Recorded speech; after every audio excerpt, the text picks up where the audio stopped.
Afternoon everyone, Ian from DIY Home and Gardening. We're 2nd September, so it's time for that monthly update. Well, I'll just turn the camera around and we have a little chat.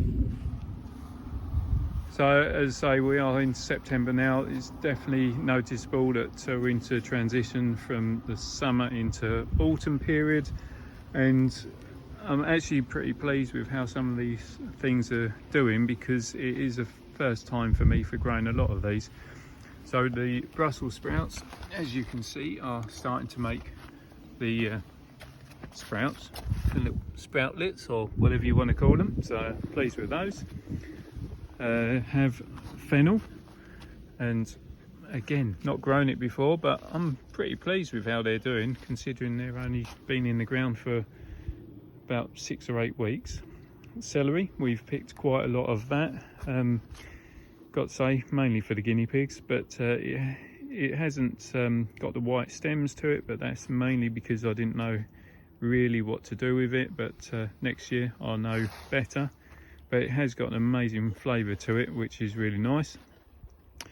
The landcress, still doing its thing. Again, really good flavour, very easy to grow, highly recommended. Lettuce all year round, so again, that's about the 3rd sowing we've had of that. Just, well, as the name suggests, just keeps on going. This is I suppose the mainstay. It's been here the whole time from start of the year, and we're still picking the Cavolo Nero. All the Calabrese came out last month, as they were somewhat pointless. We have had first pick of some parsnips, which for first attempt were pretty good, but again, given that it's clay soil, I wasn't quite sure what to expect, and most of them are only about 6 or 8 inches long, so that's something to work on if I'm going to grow them again. Cabbage, just doing really well, so pleased with those.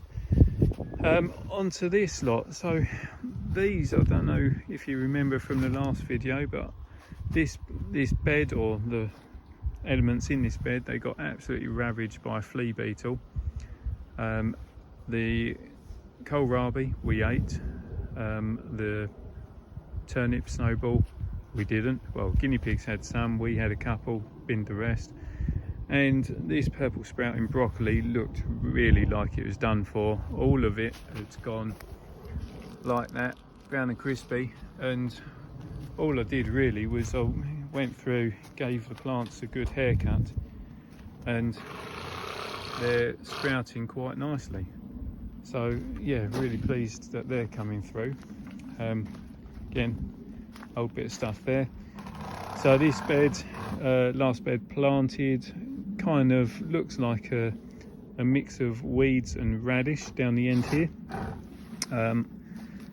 I turned the soil before planting, and I think that's just churned up some of the weed seed, but hey ho. With this little run here, can't actually remember what it was. Okay, cauliflower all year round, so there's a couple of those doing okay.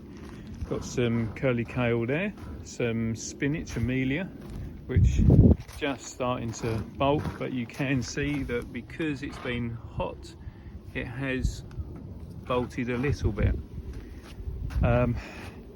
Swede planted there. Well, this little batch, the mole has come up and destroyed that one and the one at the end, so looks like possibly we might end up with 3 turnips out of all of it, but you know, that's the way it is. So this is the new block of chard to essentially replace that one. Looking really good, really pleased with that.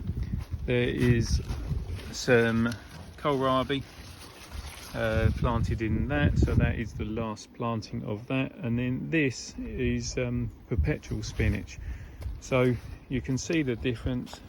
Use them exactly the same way, but that's your perpetual spinach that grows massive versus your normal proper spinach. Tastes very similar. The difference being is that obviously this is much more vigorous and it is so much hardier, so it'll keep growing all winter long, and that will go through till you get to about March the following year. This is the pepper bed. As you can see, they're looking massive. I mean, these are so much bigger plants than I've ever grown. But even with how it's been, there's not a lot that have started changing colour as yet. I mean, there's one or two, but it's like these mushrooms, mushroom red.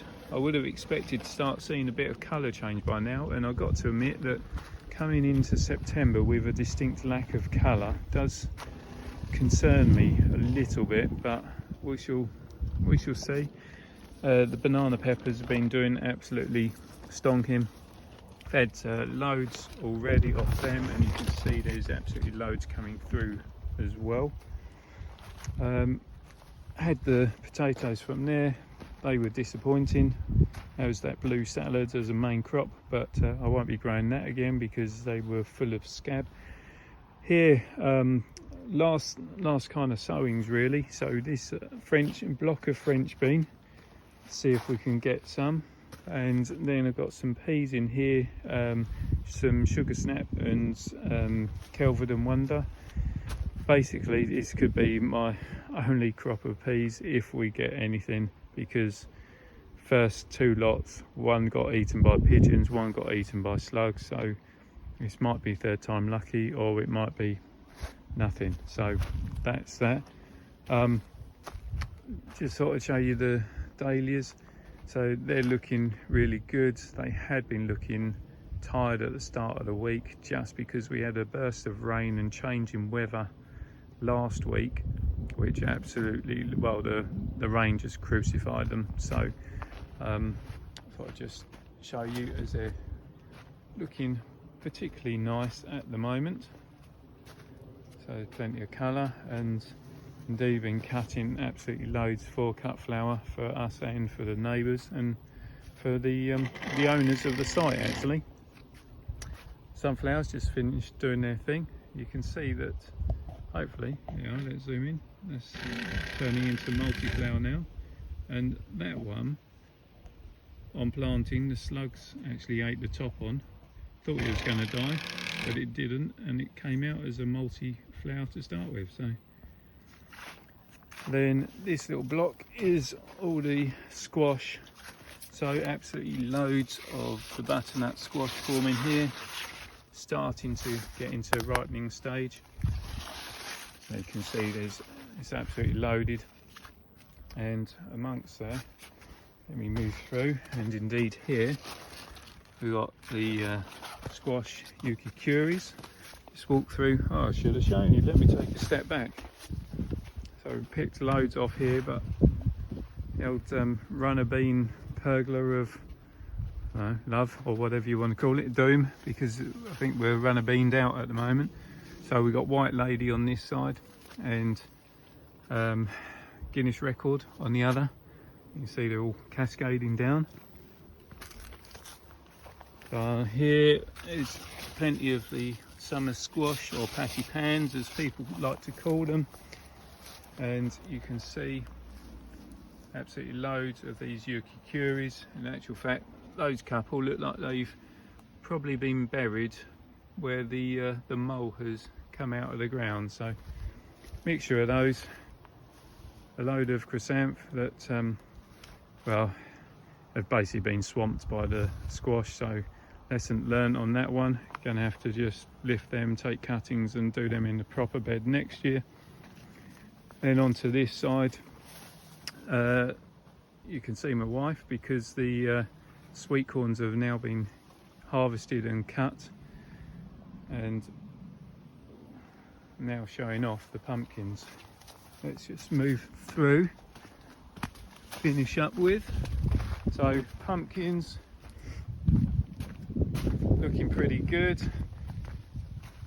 courgettes looking not so good.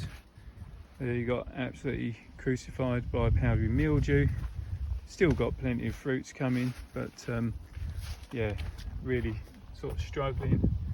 You can see the marrows forming there as well, but yeah, the powdery mildew is even spreading now to the pumpkins, so it's slight concern, but not the end of the world, given the fact we've only got to get another 4 weeks on really until thinking about cutting for harvest. And last but not least, or it is least, the old popping sweet corn just starting to produce the cob, so hopefully, fingers crossed, we get some popcorn this year as well. And that's it. That's my little roundup for September. So hope you found it interesting. If you've got any questions, then please send them to me. If you like what I'm doing, then please subscribe to the channel. Don't forget to hit that reminder button so don't miss out on the future videos. More importantly, enjoy being outside in the lovely September weather. Till next time, bye for now.